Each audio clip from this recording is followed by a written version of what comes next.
मैं Praveen Kumar, Praveen institute of chemistry new channel लेके आप लोग के सामने आ रहे हैं, इसलिए आप लोग का वेलकम स्वागत आप लोग का है।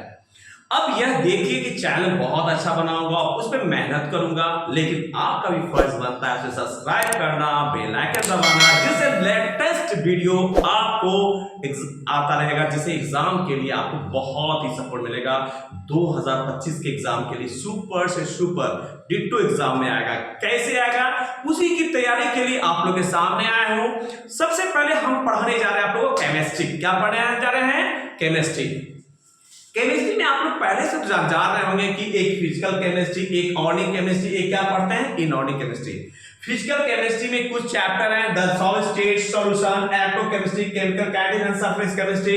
ऑर्गेनिक में आपके पास चैप्टर हैं haloalkane, haloarene, alcohol, phenol, ether, aldehyde, ketone, carboxylic acid, polymer, biomolecules and chemistry everyday life. लेकिन इनऑर्गेनिक केमिस्ट्री में कौन-कौन चैप्टर हैं? P block, d and block, general principle and coordination compound. लेकिन आप जानते हैं कभी-कभी लोगों को नंबर कम क्यों आता है? क्योंकि आप लोग ज्यादा सालों का ज्यादा टाइम फिजिकल केमिस्ट्री में बर्बाद कर देते हैं, जबकि ऑर्गेनिक केमिस्ट्री और इनऑर्गेनिक केमिस्ट्री में लास्ट में ध्यान देते हैं, सिर्फ बीबीआई पढ़ के छोड़ देते हैं। एक बार आपको टोटल पढ़ना चाहिए कि इसलिए क्योंकि साल भर टाइम इसलिए मिलता है। लेकिन आप चलिए कुछ भी हो, आपको तीनों चीज पे हम आपको कमांड करा देंगे जो एग्जाम में आएगा। उसमें से सबसे पहले आपको हम सबसे जो ट्रबल होता है, जो प्रॉब्लम होता है आप लोगों को समझने में, और यदि समझने में ना प्रॉब्लम हो, इसको इजी बनाने के लिए हम सबसे टफ ऑर्गेनिक केमिस्ट्री आप लोगों के सामने सबसे पहले स्टार्ट करने जा रहा हूं। और उसमें सबसे फर्स्ट चैप्टर का नाम है हैलोअल्केन हैलोरीन। इस साल देखिए 2024 में जो एग्जाम में आया था, ज्यादा क्वेश्चन आया था एल्डिहाइड, कीटोन, कार्बोक्सिलिक एसिड से। ये जो क्वेश्चन हम एग्जाम में बताए थे डिट्टो आया था, उसीलिए हम न्यू चैनल लेके आए कि आप लोग भी जानिए कि एग्जाम में क्यों आएगा, और जब एग्जाम से बाहर निकलेगा ना तो मेरा नाम लीजिएगा कि बोलेगा किसने इस सर ने इसे कहा था, तो अपना ही नहीं सब्सक्राइब कीजिएगा और दोस्तों को भी बोलिएगा। देखिए कैसे अब एग्जाम में इजी हो जाएगा। रिएक्शन जिसको नहीं याद होता होगा वो रिएक्शन भी याद होगा। 10+1 की भी कमी होगी तो भी मैं दूर कर दूंगा मेरी आवाज से। देखिए तो ये आवाज कैसी है। देखिए फिजिकल केमिस्ट्री जब आप पढ़ते हैं तो सबसे फर्स्ट चैप्टर आता है द सॉलिड स्टेट, जिसमें आप लोग जब एग्जाम देते होंगे सबसे पहले सॉलिड स्टेट में अभी तक जो एग्जाम में आया है क्रिस्टलाइन सॉलिड, एमोर्फोस सॉलिड में क्या डिफरेंस है आपके पास। चले जाइए लास्ट में आपके पास packing fraction, simple cubic, body center, face center का निकालने में, कुछ ऑब्जेक्टिव उससे संबंधित, कोऑर्डिनेशन नंबर निकालने में इस सब यूज होता है। इसके बाद थ्योरी में आ जाइए। थ्योरी में ज्यादा क्वेश्चन सॉलिड स्टेट में क्या क्या पूछा है? फ्रैंक का डिफेक्ट, स्कॉट की डिफेक्ट, एब्सेंटर, फेरोमैटिक, पेरीमैटिक, पैरामैटिक, ये सब एग्जाम में ज्यादा आते हैं। जो भी आते हैं इन सभी क्वेश्चंस का डॉट आपका खत्म कर देंगे विद मटेरियल के साथ, और फिर रीड करके आपको पढ़ाया जाएगा। जो पढ़े होंगे तो पढ़े होंगे, नहीं तो उसको रीड कीजिएगा, क्योंकि सफलता का राज आप जानते हैं कि रिवीजन है ना, तो इसलिए आपको रिवीजन करना जरूरी है। मैं आपका रिवीजन कराऊंगा। फिर इसके बाद आइए सॉल्यूशन। सॉल्यूशन में पढ़े होंगे आप लोग, फिर से आप देखिए सॉल्यूशन में आप सॉल्यूशन का टाइप तो जानते ही हैं, लेकिन एग्जाम में जब आएगा नॉर्मली 3 चीज पहले जान लीजिएगा, मोल फ्रैक्शन, मोलरिटी, एमोलरिटी। उसमें जो एग्जाम में जब आएगा पहला क्वेश्चन रॉयस लॉ से आएगा, Raoult's law for volatile solute. दूसरा question Raoult's law for non volatile solute. तीसरा question ideal and non ideal solutions. उसके बाद अब बॉइलिंग पॉइंट, फ्रीजिंग पॉइंट बहुत इंपॉर्टेंट है, 2025 में आ ही रहा है। क्वेश्चन का सेंटेंस रहेगा फाइनल एग्जाम में, what do you mean by the elevation of boiling point, what do you mean by that depression of freezing point, यही सेंटेंस डिट्टो रहेगा एग्जाम में। उसके बाद लास्ट में आप जानते करते ऑस्मोसिस है, रिवर्स ऑस्मोसिस है, ये सब पढ़ने के बाद आप लोग एग्जाम में काफी क्वेश्चंस लड़ जाते हैं। उसके बाद आप इलेक्ट्रोकेमिस्ट्री, इलेक्ट्रोकेमिस्ट्री पढ़ने का मतलब है, समझ जाइए कि नर्स इक्वेशन। कौन इक्वेशन बोलिए? Nernst equation. यदि आप नर्स इक्वेशन समझ गए तो समझ जाइए कि इलेक्ट्रोकेमिस्ट्री पढ़ ली। इलेक्ट्रोकेमिस्ट्री का उसी पे फॉर्मूला बेस्ड रहता है।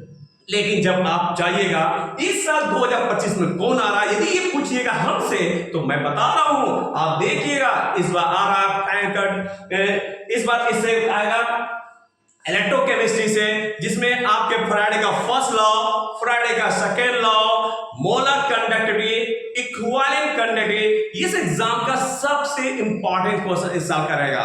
फिर इसके बाद लास्ट में आप लोग जानने करते हैं बैटरी फ्यूज से जो ऑब्जेक्टिव सब इसमें पूछे जाते हैं, देखिएगा ऑब्जेक्टिव फ्यूज से भी और इसमें आएगा, ये थोड़ी 2 नंबर का पूछा जाएगा, वो आपको लिख के दे दूंगा, समझा दूंगा। फिर केमिकल काइनेटिक्स में आएगा। केमिकल काइनेटिक्स में इस बार आ रहा है आपको लॉन्ग क्वेश्चन आएगा एक्सप्लेन करने के लिए इंटीग्रेशन डिफरेंशिएशन के साथ फर्स्ट ऑर्डर ऑफ रिएक्शन। उसके बाद आप एक और जान लीजिएगा हाफ ऑर्डर ऑफ रिएक्शन। ये इस साल का सबसे इंपॉर्टेंट है केमिकल काइनेटिक्स का। उसके बाद आप इसके बाद बहुत सारे क्वेश्चन छोटे छोटे क्वेश्चन है वो सब पढ़िएगा, लेकिन एग्जाम में कौन आएगा ये। फिर इसके बाद जानिएगा order of reaction, molecular of reaction, उसमें क्या डिफरेंस है, ये सब आपको समझा करके उसके साथ क्वेश्चन विद आंसर बना करके टू द पॉइंट आपको सामने लाया जाएगा। फिर आया आपके सामने सरफेस केमिस्ट्री। सरफेस केमिस्ट्री में सोल, जेस, इमल्सन, ये सब आपके पास बहुत इंपॉर्टेंट है, 2-2 नंबर के बहुत साल कई साल एग्जाम में आया है। 4 डिफरेंसेस में कुछ बढ़ाएंगे, जैसे फिजियोजॉब्सन केमियोजॉब्सन में क्या अंतर है, एब्जॉर्प्शन में क्या अंतर है, law of filling, law of forming में क्या अंतर है, कुछ ऐसे डिफरेंस सब हैं जो एग्जाम में कितने बार आ चुके हैं। आपके साल भी इस तीनों में से कोई एक आने वाले हैं। कौन आएंगे? ये law of filling, law of forming में क्या अंतर है, ये डिफरेंस में आने वाला है। इसके बाद हेलोकेन, हेलोअरीन में चाहिए। देखिए कोई भी ऑर्गेनिक केमिस्ट्री में आपको क्या क्या पूछता है, व्हाट हैपेंड, क्या होता जब, कन्वर्शन, आइडेंटिफाई, ABCD में क्या क्या आंसर आएगा, ये सब कुछ नेमी रिएक्शन। लेकिन आपके अलग अलग बोर्ड में यही आपको CBSE यदि ICSE बोर्ड में जाएंगे तो बहुत डीपली क्वेश्चन पूछा जाता है, लेकिन बिहार बोर्ड में कुछ सिंपल क्वेश्चन पूछ के रह जाते हैं। लेकिन इसमें आपको जानना है क्योंकि किसी भी साल किसी तरह क्वेश्चन पूछा जा सकता है, इसलिए आपको 2025 में हर चीज आपको इसमें जानना है। अल्कोहल, फेनोल, ईथर में। फिर इसके बाद बहुत सारे इंपॉर्टेंट रिएक्शंस में काफी ज्यादा important reaction, Sandmeyer reaction, carbylamine reaction जो इस साल 2024 में भी आया है, कार्बाइल रिएक्शन, वुड रिएक्शन पढ़िएगा, और बहुत सारे विलियमसन सिंथेसिस, ये सभी जितने भी आपके पास एग्जाम में नेमी रिएक्शन होंगे, वाटर कन्वेंट होंगे, सभी को एक साथ कैसे दिमाग में रखेंगे, कैसे हम लिख सकेंगे, वो टेक्निक बताया जाएगा। आपको क्या लगा कि पढ़े और एग्जाम लिख देंगे, लिख दीजिएगा, ऐसा नहीं होता है। लिखने का एक तरीका होता है, वही तरीका के लिए तो आपके सामने हम आए हैं। अब बताइए aldehyde, ketone, alcohol, phenol, ether आप पढ़ेंगे। इस अल्कोहल, फेनोल, ईथर में बहुत इंपॉर्टेंट रिएक्शन सब है। इसी तरह एल्डिहाइड, कीटोन, कार्बोक्सिलिक एसिड से बहुत सारे क्वेश्चन इस बार भी आए हैं। एल्डोल कंडीशंस, कैंडिडाइज रिएक्शंस एमीन में है, जैसे कार्बाइल एमीन रिएक्शंस के अलावा भी बहुत सारे रिएक्शंस हैं। जैसे एमीन में आपके पास ये भी रिएक्शन आ जाता है, कार्बाइल एमीन रिएक्शन तो बहुत इंपॉर्टेंट रिएक्शन जो इस साल आया है। पॉलीमर है, बायोमॉलिक्यूल से, बायोमॉलिक्यूल सिर्फ CBSE में आता है, पॉलीमर और केमिस्ट्री एवरेज CBSE में आएगा, बिहार बोर्ड में ज्यादातर बिहार बोर्ड सभी बोर्ड के लिए लीजिएगा। जो चैप्टर आपके पास एग्जाम में जिस बोर्ड को नहीं है वो डिलीट कर दीजिएगा, बाकी सब में क्वेश्चन अलग अलग। जब भी हम एग्जाम में आप लोग को क्वेश्चन भेजेंगे PDF बना के, तो याद रखिएगा CBSE का अलग क्वेश्चन रहेगा, बिहार बोर्ड का अलग क्वेश्चन रहेगा और ICSE बोर्ड का अलग क्वेश्चन रहेगा। तीनों का पढ़ाई एक है, पूछने का पैटर्न अलग है, इसलिए आपको पढ़ाई एक ही मिलेगा। कि इनऑर्गेनिक केमिस्ट्री में P ब्लॉक है, DF ब्लॉक है, जनरल प्रिंसिपल है, कोऑर्डिनेशन कंपाउंड है। देखिए 2025 में क्या आ रहा है, कोऑर्डिनेशन कंपाउंड में K4FeCN का होल 6 का IPC नेम आ रहा है, लिखा हुआ है। जनरल प्रिंसिपल में क्या आ रहा है, 3 में से 5 नंबर आएगा। अल्युमिनियम, आयरन, कॉपर में एक लॉन्ग क्वेश्चन आने जा रहा है। DNF ब्लॉक में KMnO4 और K2Cr2 से कुछ न कुछ क्वेश्चन पूछे जाएंगे।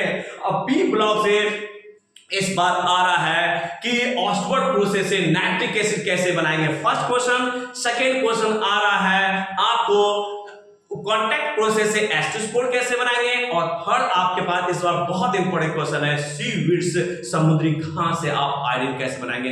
इस तरह सभी चैप्टरों को एक साथ संगठित कर लीजिएगा और अरेंजमेंट कीजिएगा, सभी क्वेश्चन रहेगा, याद करने का एक हम समझाएंगे, वही समझाने का तरीका आप नोट से डिटेल कीजिएगा, डिट्टो मिलेगा। इसके बाद एग्जाम से बाहर निकलेंगे, स्टार्ट तो कीजिए और देखिएगा आपको लगता है कि आप नहीं समझेंगे, अरे समझेंगे जरूर।